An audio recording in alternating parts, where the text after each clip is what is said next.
ጌታን ተቀበል ጌታን ተቀበይ ሲባል ከየት ነው የምቀበለው? ከኤርፖርት ነው የምቀበለው? ከእንትን ነው የምቀበለው እንላለን አይደለ? አይደለም። ጌታን ተቀበሉ እዚህ ጋር ያለነው እህቶቻችንና ወንድሞች የፈጠርነው ነገር አይደለም።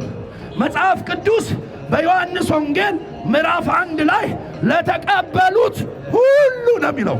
አያችሁ፣ ጌታን ተቀበሉ የመጣው መጽሐፍ ቅዱስ ነው ያለው።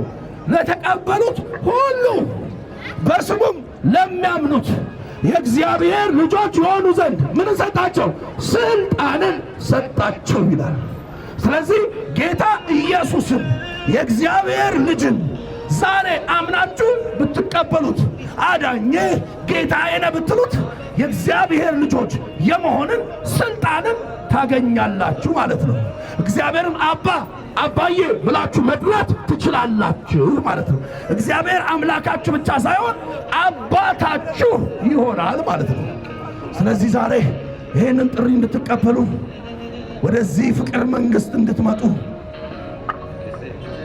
ጥሪያችንን እናስተላልፋለን። እንወዳችኋለን።